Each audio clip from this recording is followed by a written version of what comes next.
Graça e paz, a paz do Senhor para todos os irmãos que estão assistindo esse vídeo. Seja abençoado. Amém? Deus te abençoe. Gostaria de te motivar essa manhã de não parar de orar. Amém? Livro de 1 Tessalonicenses, capítulo 5, versículo 17. Orai sem cessar. Isso mesmo, lavando prato, dirigindo, andando de bicicleta, andando na rua, mas em espírito de oração. Amados, oração é semelhante a tomar vitamina C. Se você quiser estar com a imunidade mais alta para combater contra o vírus da gripe, então você tem que fazer sua parte. Tome vitamina C, suco de limão. Tá aí uma dica de um suco poderoso que eu faço em casa.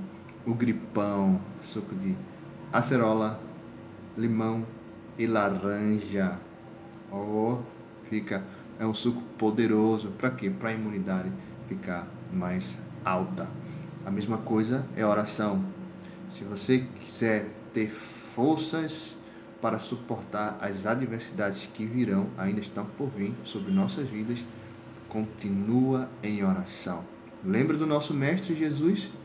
Quando ele estava prestes a ir para a cruz, ser crucificado, ser morto, ele foi orar no Getsemane. E lá ele ficou orando, recebendo forças do Senhor para poder suportar. E nesses momentos precisamos de força da parte do Senhor, para podermos suportar para o que há de vir sobre a terra. Então, amados, não para de orar. Tem uma palavra de Deus para mim, para a sua vida. Amém? No livro de 2 Crônicas, capítulo 7, 2 Crônicas 7, 13 ao 15, diz assim. Abre tua Bíblia de 2 Crônicas, capítulo 13, 2 Crônicas 13, 14 e 15, diz assim: E se eu cerrar os céus, e não houver chuva, ou se ordenar aos gafanhotos que consumam a terra, ou se enviar a peste entre meu povo, e se meu povo, que se chama pelo meu nome, se humilhar e orar e buscar a minha face e se converter dos seus maus caminhos, então eu ouvirei dos céus e perdoarei os seus pecados e sararei a sua terra. Agora estarão abertos meus olhos e atentos meus ouvidos à oração deste lugar. Amados, essa palavra é para a igreja, amém? Não é uma evangelização, é uma palavra direcionada para a igreja, para mim, para você e o corpo em geral, amém? Antes de começar, gostaria de orar por essa palavra, para que Deus ele fale aos nossos corações. Senhor Deus, eu te rendo graças por essa palavra, Pai. Tua palavra ela é poderosa para quebrar, destruir toda a altivez humana. Que essa palavra, Deus, venha servir para edificação e conserto da igreja, Pai. Nós precisamos da Tua palavra. O Senhor nosso Pai, o Senhor nos corrige e o Senhor nos edifica para sermos melhores pessoas e mais parecidos com o Senhor. Eu te rendo graças por essa palavra, em nome do Senhor Jesus Cristo. Amém. Glória a Deus. Então, voltando a falar sobre o livro de 2 Crônicas 7, 13 a 14, eu separei alguns pontos no versículo 13, onde diz assim: se eu cerrar os céus e não houver chuva, ou se ordenar os gafanhotos que consumam a terra, ou se enviar a peste entre meu povo. Surge uma pergunta: e aí, irmão Henrique, Deus ele coloca praga, peste no seu povo? Ele tira a comida. Deus faz tudo isso com o seu povo. Amados, é semelhante assim, por exemplo. Seu pai sai de casa, seu pai diz assim: meu filho, não saia de casa. Se você sair de casa e for fazer tal coisa, vai acontecer isso. Aí, quando seu pai vai trabalhar, você pega e sai. O que é que vai acontecer? Você saiu da proteção do Senhor. Toda vez quando o servo do Senhor ele sai de sua proteção, acontece algo, ou seja, existe uma permissão da parte de Deus. Amém, amados? É assim que Deus ele trabalha. Qual é a nossa proteção? É a sua palavra. Gostaria de citar um exemplo.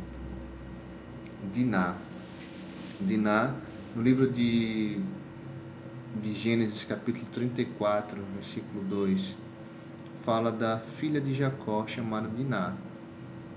Quando Jacó ele se mudou para Siquém, para a cidade de Siquém, Diná começou a se envolver com as mulheres de Siquém, ou seja, com aquelas jovens. E com certeza ela começou a se envolver com os costumes e práticas daquelas mulheres. E o que foi que aconteceu? O príncipe daquela cidade, Siquém, deitou-se com ela e humilhou e a violentou.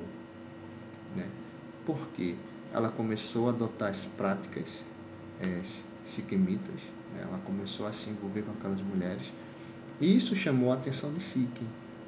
Ela saiu da proteção da família para começar a se envolver com aquelas mulheres. O que foi que aconteceu? Ela foi violentada e humilhada.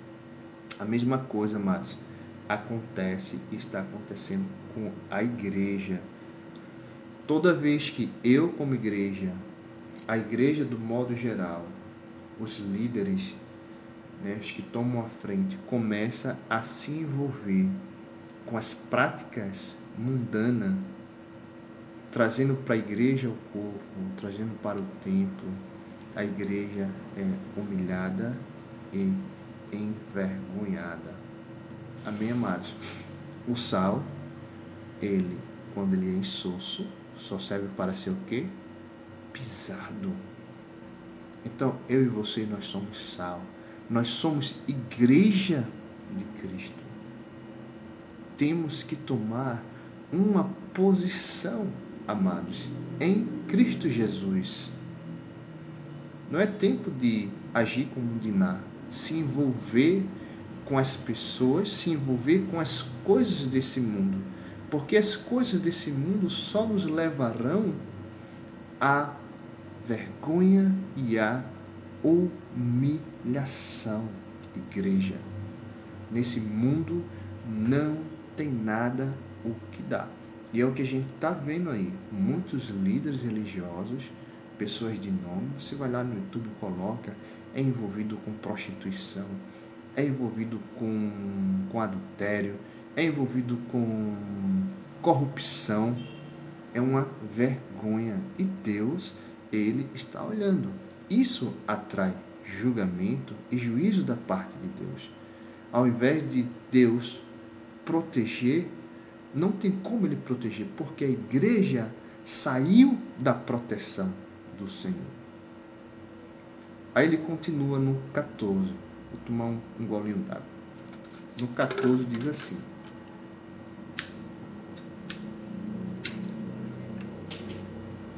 e se o meu povo, que se chama pelo meu nome. Aí a pergunta: quem é o povo do Senhor? Quem é o povo do Senhor nessa época atual? Esse texto aqui foi escrito para a nação de Israel. Mas Deus, ele continua o mesmo. Ele não muda. Malaquias 3:6. Eu, Senhor, não mudo. E por minha causa, o meu povo não tem sido destruído. Porque Deus, ele lança a sua palavra. E se o povo ele quiser continuar sobrevivendo, tem que obedecer. Deus zeloso continua o mesmo Deus de Israel. É o nosso Deus, é o Deus da igreja. No livro de Atos, capítulo 10, quem é o povo de Deus nessa atualidade, nos tempos de hoje? Deixa eu olhar aqui. Vai lá no livro de Atos, capítulo 10. Atos 10. Deixa eu abrir a Bíblia aqui. Atos 10. 34 e 35. Atos 10, 34 e 35. Diz assim. Deixa eu só abrir aqui minha... Atos 10, 34 e 35. Vai dizer: e abrindo Pedro a boca, disse: reconheço por verdade que Deus não faz acepção de pessoas. Ou seja, não importa qual religião você é, Deus não faz acepção delas, mas que Ele é agradável àquele em qualquer nação o teme e faz o que é justo. Quem é o povo de Deus é o povo que se chama pelo seu nome. Esse é o povo de Deus. Ou seja, Deus, quando Ele olha para a nação brasileira, Ele vê um povo que chama pelo seu nome, um povo que é reconhecido, ele é um crente, um povo que quando precisa clama ao Senhor dos exércitos. Então Deus, Ele olha o povo de modo em geral, e Deus, Ele observa, Deus, Ele vê tudo, amados. E quando a igreja, o povo dele, a nação brasileira, o povo do Senhor, começa a se envolver, líderes, homens que têm nome diante da sociedade, porque Deus, Ele coloca você em altos postos na sociedade. Deus coloca você, é Deus que faz. Deus, Ele coloca você entre seus príncipes. Começa, homens escolhidos, homens chamados, começa a se envolver-se com coisas que Deus nunca chamou. Deus olha e diz: ei, a igreja, o meu povo está saindo um pouquinho. Aí o que acontece? Coisas vêm sobre a igreja. Não estou falando aqui, amados,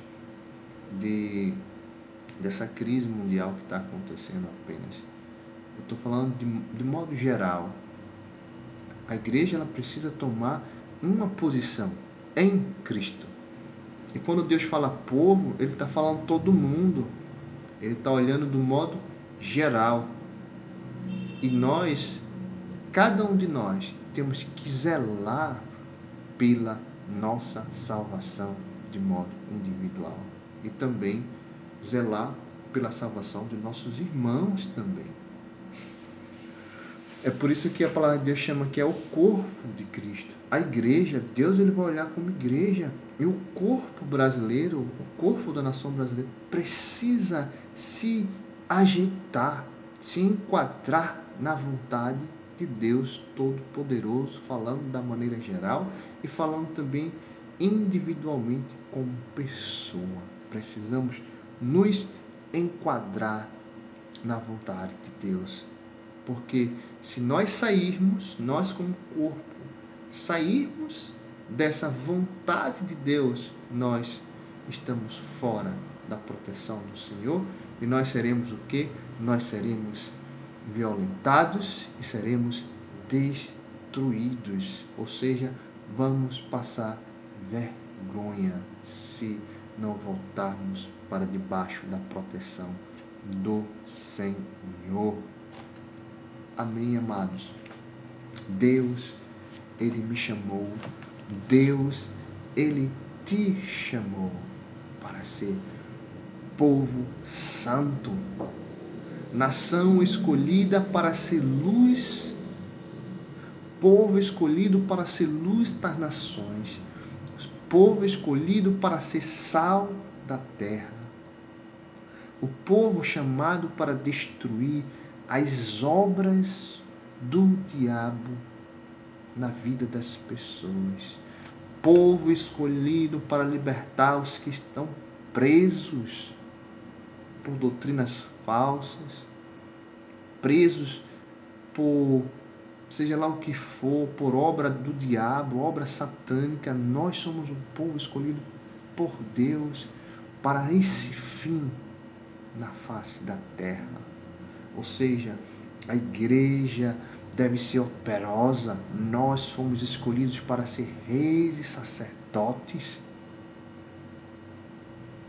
Nós fomos escolhidos para ser embaixadores de Cristo.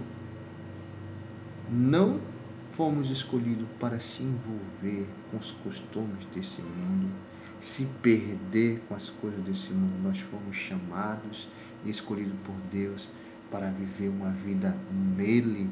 E se nós vivemos nele, nós somos luz para as nações e sal da terra. Então a igreja, amados, ela deve ser operosa, cheia de bons. Isso mesmo, amados, a igreja, ela foi chamada para ser operosa e cheia de frutos, principalmente nesses últimos dias, amados. A igreja, mais do que nunca, tem que estar operosa.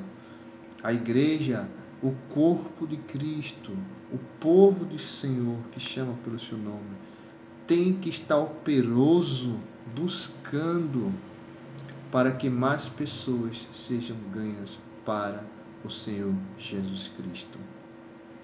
No livro de Sofonias, por conta de tais pessoas, por conta de tais comportamentos, Deus, no livro de Sofonias capítulo 1, versículo 9, ele diz que vai trazer a julgamento, vai trazer a juízo, pessoas que misturam as coisas, ou seja, adoram a Deus como os pagãos adoram seus deuses. Um exemplo disso está no livro de Sofonias, capítulo 1, versículo 9. Deus diz, castigarei também, naquele dia, todos aqueles que saltam sobre o umbral. Ou seja, isso era um costume filisteu, estava dentro do povo de Israel. Eles adoravam, umbral é aquela porta, uma parte da porta, aquela partezinha assim da entrada da porta, isso é umbral. Ou seja, os filisteus, eles pulavam o umbral por conta do deus Dagon, a qual eles adoravam. Quando a arca foi para lá, a arca do pacto derrubou o deus dele, torou a cabeça e torou a cauda. O deus Dagon era um deus que era um homem misturado com peixe. Então eles começaram a adorar o deus Dagon de uma forma diferente, pulando os umbrais, pulava a cabeça, pulava a cauda. Então o povo de Israel começou a adotar os mesmos costumes. Deus dizendo: ei, meu povo, preste atenção, você é meu povo, me adore da maneira que tem que ser adorado, não conforme os costumes pagãos. Ou seja, doutrinas, ensinamentos de deuses estranhos vêm entrando dentro da igreja e Deus ele abomina. Isso também traz o juízo de Deus. Amados, temos que entender que Deus, ele é Deus e ele não muda, ele é zeloso. Amém? Então são essas coisas que fazem com que a igreja ela deixe de ser operosa na terra. Mas voltando lá para 2 Crônicas 7, o 14, ele traz para nós, igreja, uma solução, para que Deus ele volte os seus olhos para a igreja, para que Deus ele sare a nossa terra, para que Deus ele comece a inclinar os seus ouvidos, os seus olhos para a igreja. Aí ele diz: olha, se o meu povo, que se chama pelo meu nome, meu povo, a gente viu o povo de Deus, para que for chamado, se humilhar. Amados, humilhar, a palavra humilhar, amados, se humilhar diante de Deus, humilhe-se diante de Deus. Se humilhar diante de Deus é reconhecer que Ele é o Altíssimo sobre tudo, sobre suas vontades. É reconhecer que Deus, Ele é soberano, amado. Se humilhar diante de Deus é você tirar o seu eu e permitir que a sua vontade seja feita em nossas vidas. É reconhecer que Ele é digno de toda adoração, todo poder, toda glória e toda honra pertence a Ele. Isso é se humilhar diante de Deus. É reconhecer que Ele é o nosso Pai e nós devemos obediência exclusivamente a Ele. Deus é o nosso Pai e não é conforme a gente quer, é conforme Ele quer. Se fosse você, eu dava graças a Deus por isso, porque se a gente tem Pai, a gente tem dono. Nós temos dono e o diabo não toca. É reconhecer que somos carentes e dependentes do seu amor e que só vivemos por conta dele. Humilhar-se diante de Deus é isso, amados.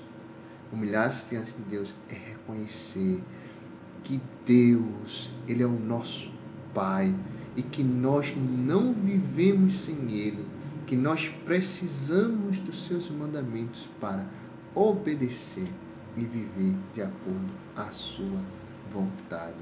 Isso é humilhar-se diante do Senhor. Outra coisa que ele falou, bem interessante, é orar. Ele disse humilhar-se e orar. Orar, amado. O que é oração? Muitos dizem que é conversar, é conversar com Deus, mas oração é expressar algo da sua parte ou comunicar algo da sua parte em diferentes situações da sua vida. No livro de Tiago, capítulo 5, versículo 13 e 14, 13 e 14 fala: se você está aflito, comunique a Deus a sua aflição, para que Deus possa enviar paz para você. Se você está alegre, cante louvores ao Senhor. Ou seja, em outras palavras, não importa em qual situação você esteja passando, expresse-se a Deus. Ore ao Senhor, comunique-se com Ele. Porque se você não percebeu, Deus, Ele deseja comunhão com o seu povo. Amém? Nós iniciamos essa ministração falando sobre coisas que atraem contra a igreja. E agora nós estamos vendo que Deus, Ele não quer que essas coisas venham sobre a igreja, mas Ele quer te guardar. Mas para Ele te guardar é necessário tomarmos algumas decisões, algumas coisas em nossas vidas. A primeira que a gente viu é humilhar-se diante dEle. Agora estamos vendo orar ao Senhor, ou seja, expressar-se diante de Deus todo o tempo. Se você estiver feliz, cante louvores a Ele. Se você estiver aflito, você comunica a sua aflição, seja lá através de um clamor, seja lá através de uma simples conversa com Ele, seja lá através de uma petição, algo que está baseado na Bíblia que você está precisando, seja lá como for, mas busque ao Senhor através de oração. A segunda parte é buscar a minha face. Buscar a minha face. Como é que nós buscamos a face do Senhor nesses últimos dias, amada igreja? Como é que nós buscamos a face do Senhor? Isso mesmo, Mateus 6:33. No livro de Mateus, capítulo 6, versículo 33, diz o que lá, amados? Eu vou ler com a igreja.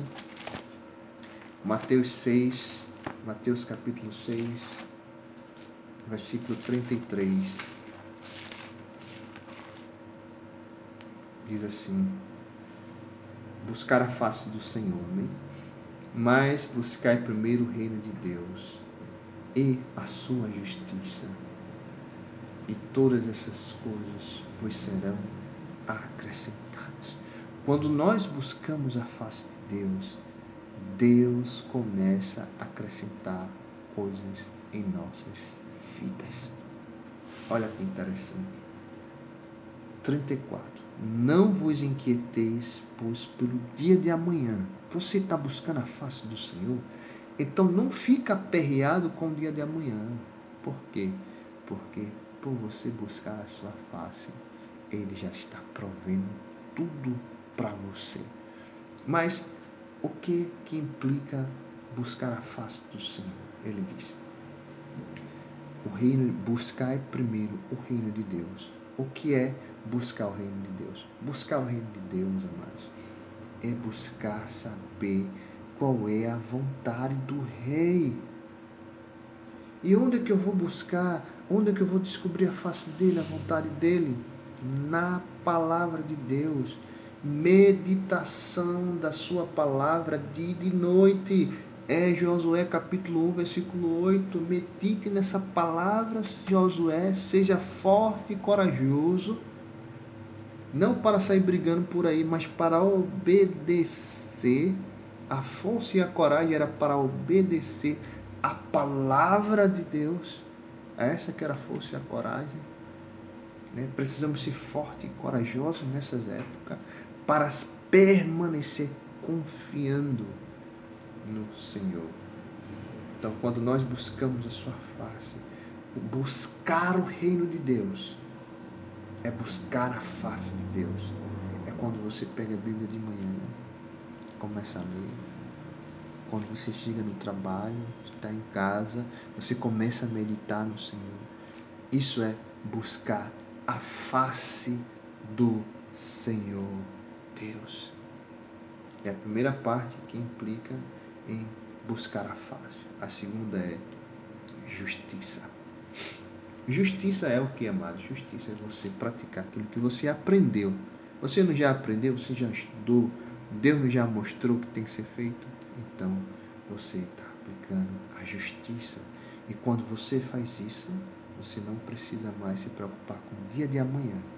Porque Deus acrescentará coisas na sua e na minha vida. Amém? É isso que Deus quer para a sua igreja. Primeiro, humilhar-se. Segundo, expressar-se diante dele. E terceiro, buscar a sua face. E me diz, mas irmão Henrique, buscar a face é jejuar, tá no pó. Amados, jejum não muda a vontade de Deus. Jejum, ele é feito para te mudar, para nos mudar como pessoa e nos aproximar mais de Deus. Também está implicado no jejum de humilhar-se diante de Deus.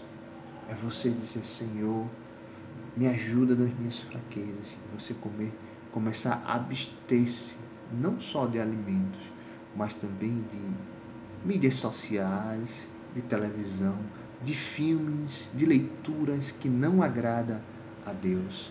Quando você se abstém disso, você abre uma porta para que Deus entre em sua vida. E então começa assim uma comunhão. Eu aconselho a você a sempre ter uma vida consagrada ao Senhor. Porque sem santidade nós não veremos a Deus. Amém? E a última parte, dessa dessa meditação no livro de 2 Crônicas, capítulo 7, é converter dos maus caminhos.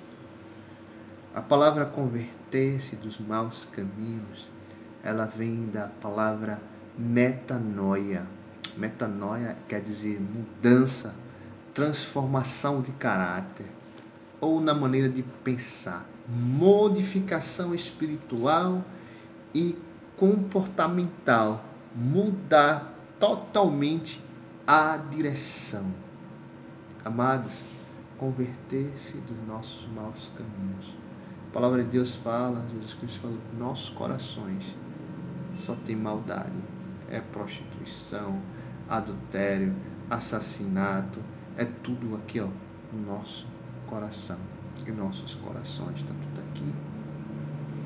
Precisamos converter dos nossos maus caminhos. Se eu e você passar alguns dias sem ler a Bíblia, sem buscar a face do Senhor, esses desejos, esses maus desejos, vai surgir, vai aflorar em nossos corações. Porque o nosso coração é mau. Se não fosse a palavra de Deus e o seu Espírito em nós, eu com certeza não estaria fazendo esse vídeo falando do nome do Senhor Jesus Cristo e exaltando, estaria fazendo qualquer coisa menos isso.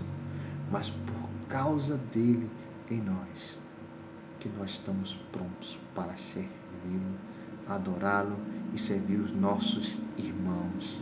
Amém?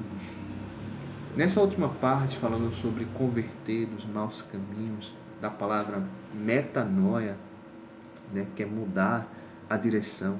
A igreja, ela precisa, a igreja do corpo geral, também como pessoal, ela precisa mudar a direção. E esse mudar a direção é fazer a vontade do Senhor. E para a gente fazer a vontade do Senhor, a gente precisa conhecer qual é a sua vontade. Vou voltar a dizer, amados, é uma decisão. Para ilustrar essa parte sobre o converter dos maus caminhos, eu lembrei, o Espírito fez eu lembrar, a parábola do joio e do trigo, falada por Jesus Cristo no livro de Mateus, capítulo 13, versículos 24 a 26, 27 e 30, onde diz assim, vamos lá, livro de Mateus, capítulo 13, Mateus 13, 24,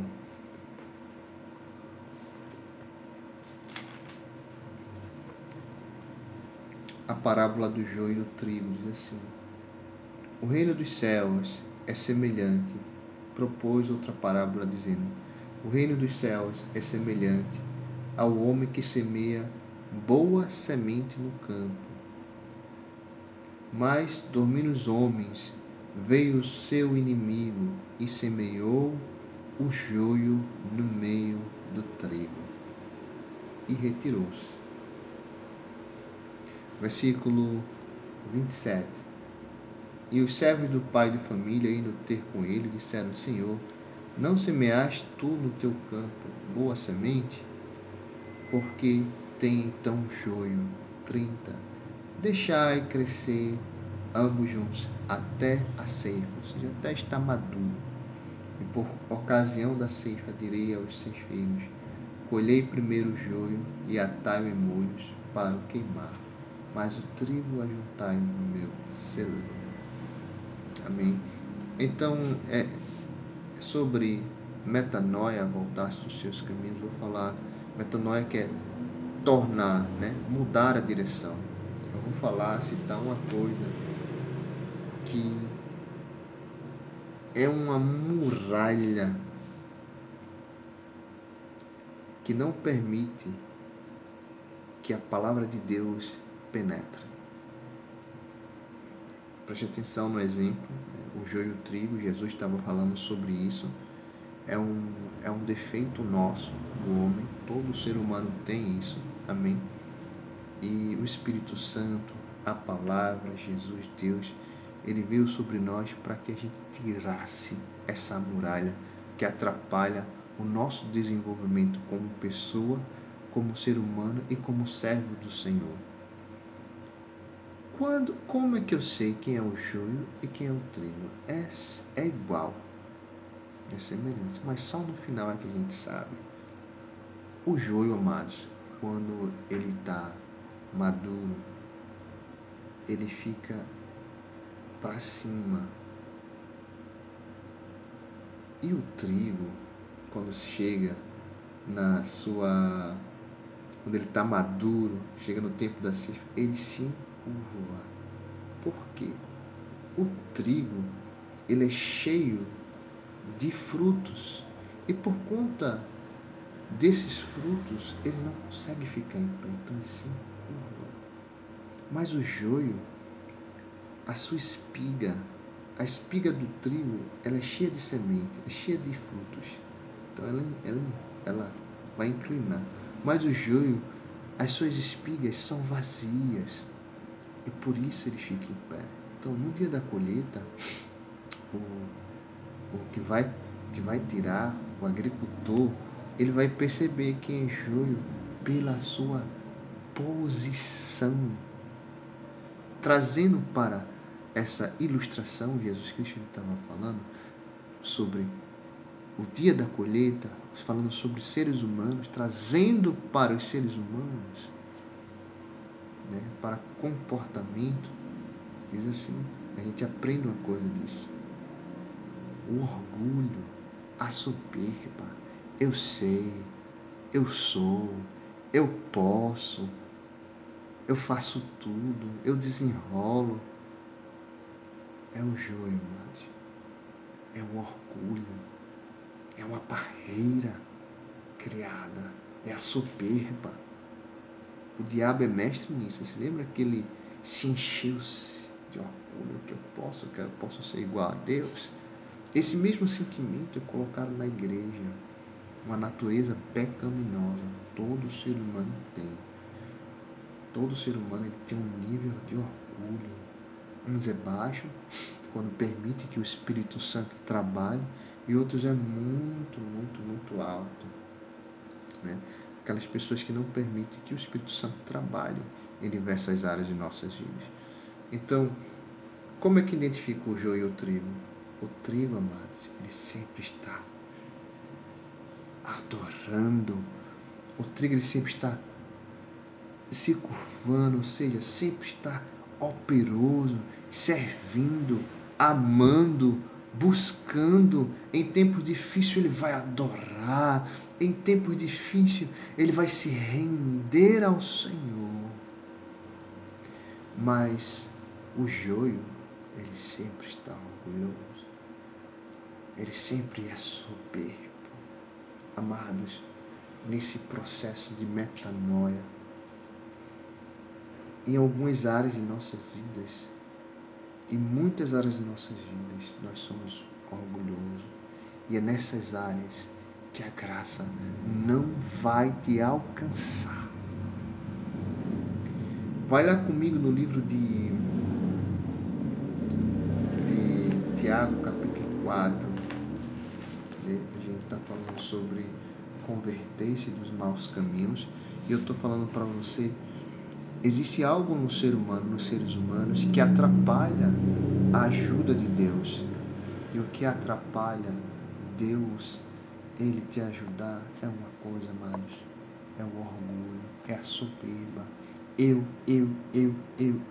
Enquanto você estiver no eu, enquanto você estiver no seu próprio ego, o egocêntrico, você é o centro, você pode tudo, e que eu, a graça de Deus não vai te alcançar.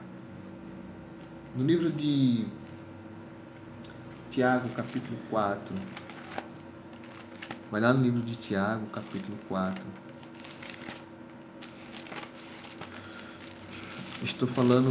Nós estamos falando sobre uma reflexão sobre o livro de 2 Crônicas, capítulo 7, versículo 13 ao 15. E todos nós desejamos que Deus, Ele vinha sarar a nossa terra, Ele vinha escutar as nossas orações. Então é necessário ter alguns passos, né? E o último passo é converter-se de seus maus caminhos. Eu estou citando uma coisa que atrapalha o ser humano, que é o orgulho, é a soberba. Não precisa me falar nada que eu já sei. Eu já conheço esse texto, eu já sei o que é que fala.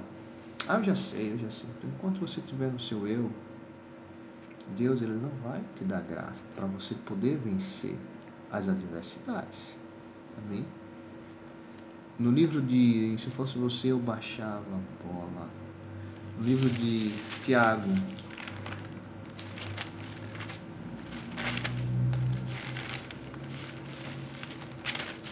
capítulo 4, ele diz assim: de onde vêm as guerras e pelejas entre vós? Porventura não vem disso, a saber, dos vossos deleites, ou seja, dos vossos desejos excessivos, que eu sou, que eu posso, que eu quero, que eu tenho, que vossos membros guerreiam, cobiçais e nada tens. Amados, a cobiça é um tipo de idolatria.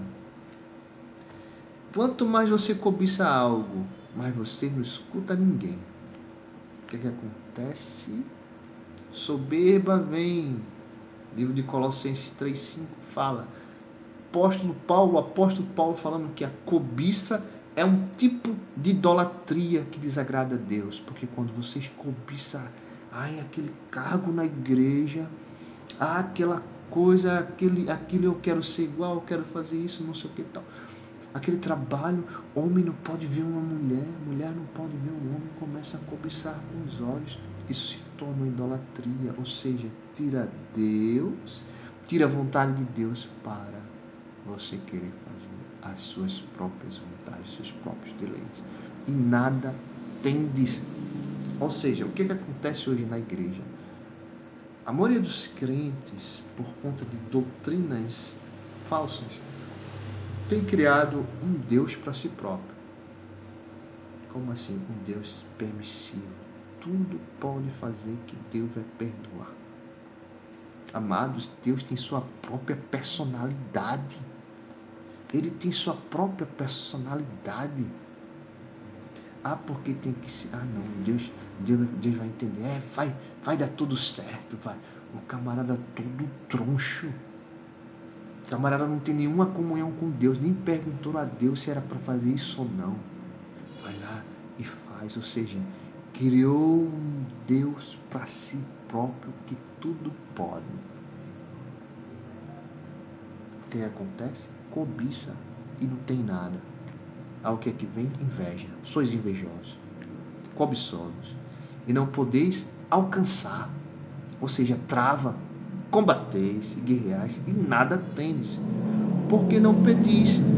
Aí pedis e não recebeis, porque pede mal, para gastardes em vossos deleites, ou seja, só pensa em si próprio, pede só para se autossatisfazer.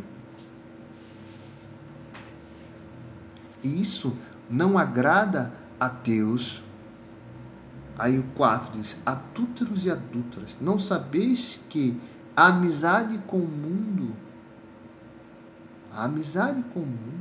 é inimizade contra Deus. No livro de Salmos, capítulo 50, livro de Salmos 50, ele diz uma coisa bem interessante sobre essas pessoas que criam Deus na mente, amados. Se você tiver de criar, você não precisa criar nada na sua mente. É só você ter uma consciência. Ter uma consciência que Deus, ele é Pai.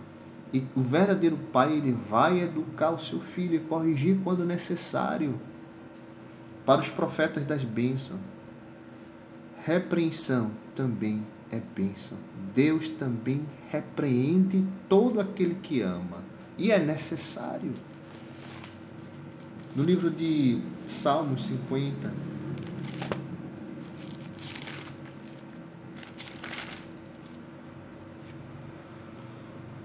diz assim, Salmos capítulo 50, versículo 16 diz: quem tens tu que recitar os meus estatutos, ou seja, as minhas leis, e que tomar o meu conserto na tua boca? Amados, não só é confessar com a boca, é crer também no coração. O processo de Deus trabalhar a nosso favor não só é confessar com a boca, mas é crer no coração. Ou seja, quem crê obedece. Pois aborreces a correção e lanças as minhas palavras para trás de ti. Na hora da correção não quer saber, mas na hora da bênção quer. 18. Quando vejo o ladrão, consente com ele. Quando é que eu vejo o ladrão e consento com ele? Olha aí, quando é que eu vejo o ladrão e consinto com o que o ladrão está roubando? Através de filmes, leituras, ações mesmo diante de que acontece aí na sociedade, na mídia social. Ah, não, ele está certo, é assim mesmo. Consento com ele. Pois aborrece a consciência. Lanças as minhas palavras de trás de ti. Quando vês o ladrão, consento com ele. E tens a tua parte com adúlteros. O que mais tem hoje é novelas, amada. Adultério. E nós temos parte sim quando nós assistimos e quando nós escutamos e colocamos nosso coração e nossa mente. Soltas a tua boca para o mal e a tua língua compõe engano. Chama palavrão, fala coisas que não devia, inventa conversa, faz briga dentro de casa, assentaste a falar contra teu irmão, falas mal contra o filho da tua mãe, ou seja, fala mal todo mundo, fala mal do pastor, fala mal do irmão, fala mal de irmã, fala mal todo mundo, é um maldizente. E ainda quando acabar, quando chega na igreja, vai confessar o nome do Senhor, diz, não sei o que, vai profetizar. Olha o que Deus diz. 21, estas coisas tem feito, e eu me calei. Pensavas que era como tu, mas eu te arguirei, e em sua ordem tudo porei diante dos teus olhos. Ou seja, Deus ele vai revelar quem você é, e se conserte. É a palavra de conserto. Se conserte. Ouve, pois, isto, vós que esqueceis de Deus, para que vos não faça em pedaços, sem haver quem vos livre. Ou seja, se você continuar assim, amado, se corrija, para que o mal não venha sobre você, igreja. Corrija-se diante da palavra do Senhor. Não é eu, mas é a igreja, é o Senhor que vos fala nesse dia. Aquele que oferece sacrifício de louvor me glorificará, e aquele que bem ordena o seu caminho, eu mostrarei a salvação de Deus. Então, converter-se dos seus maus caminhos é reconhecer, é tirar o orgulho de si, reconhecer, Senhor, eu estou errado, me socorra. Eu estou errado, vem me socorrer. O 6, voltando para o livro de Tiago, capítulo 4, versículo 6. Versículo 5, diz assim. Ele falou, né, de quem constitui-se amigo do mundo é inimigo de Deus. Não tem mistura, viu? Não se mistura as coisas do mundo, não se mistura. Estou falando de converter-se dos seus maus pecados. Saiba que não tem mistura. Aí ele diz no 5, ou cuidais vós em quem vão, diz a Escritura, o Espírito que habita em você tem ciúmes. Tem ciúmes de nós, ou seja, tem cuidado de nós. Esse Espírito do Senhor, ele veio para cuidar de nós. Então ele observa e ele avisa quando nós estamos indo para um local que não é para a gente ir. Ele habita dentro de mim e de você. No versículo 6 diz assim, antes da maior graça, ou seja, ele dá uma graça para quem? Deus resiste aos soberbos. Lembra lá do joio, que ele é soberbo? O joio é assim, pé. Deus resiste. Ou seja, se você lê o final daquela parábola do joio, primeiro Deus disse: ei, tira os joios e queima-os. Deus, ele resiste aos soberbos. Amados, é tempo da igreja tirar a soberba. Nós não somos nada, amados. Nós somos apenas carne, pó e ar. Nós não somos nada. Tira essa soberba, não está ajudando. Tira a soberba, amados. Deixa Deus entrar nessa casa. Em determinadas áreas de nossas vidas, existe muitas vezes um nível de soberba muito grande, e é onde a graça não alcança. E é onde a graça, Deus, ele não tem como colocar a sua graça. A graça é o poder de Deus manifestado no homem. Para quê? Para cumprir a lei, para cumprir a sua vontade. E onde existe o maior índice de cobiça, seja lá qual for a área de nossas vidas que existe um índice de cobiça, a graça não irá alcançar, porque Deus, ele resiste ao soberbo. A soberba, ela trabalha para que a graça não penetre. Amém, amados? A soberba não te ajuda, só leva a gente para a vergonha e humilhação. Então, voltando aqui para o versículo, antes da maior graça, portanto, de Deus resiste ao soberbo, dá, porém, graça aos humildes, sujeitai-vos, pois, a Deus, resistir ao diabo. Ou seja, resista à vontade do diabo em sua vida. Se o diabo coloca na sua mente para beber, resista a isso. Se sujeite a Deus, vá buscar, vá orar, vá se comunicar com seu Pai, vá humilhar-se diante dele, comunique a ele suas fraquezas, e o que você precisa, o que você está precisando, comunique ao Senhor, faça a sua parte, e Deus, ele fará a dele.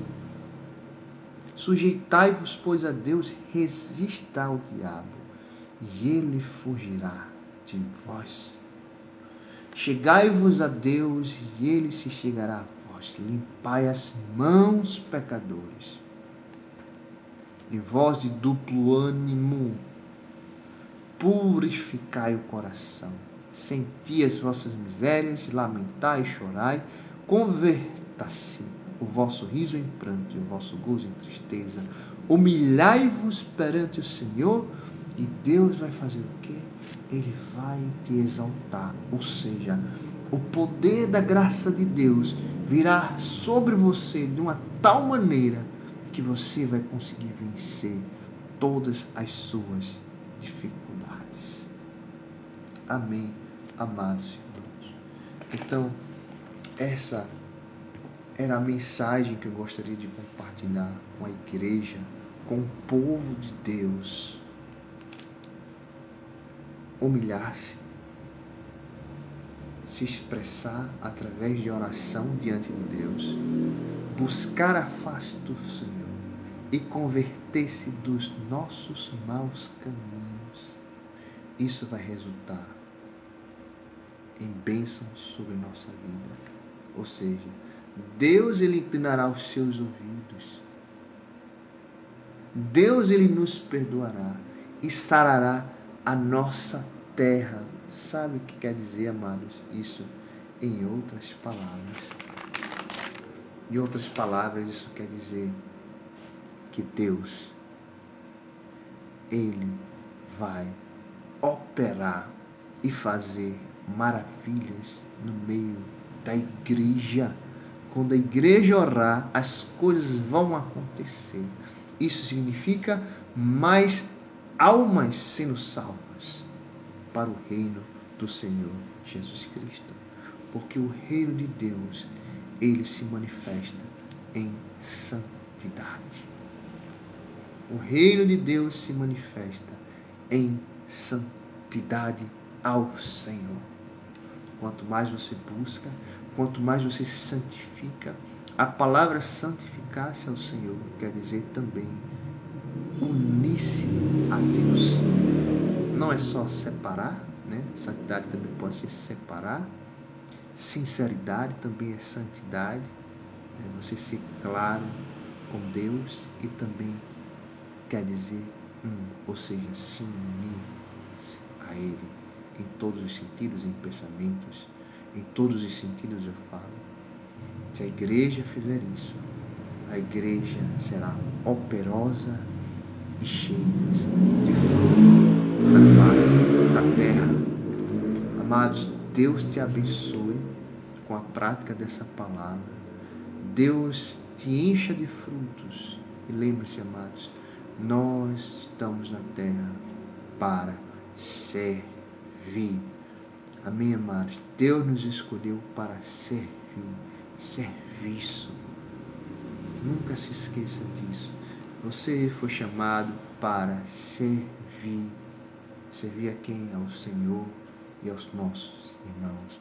Deus te abençoe na prática dessa palavra.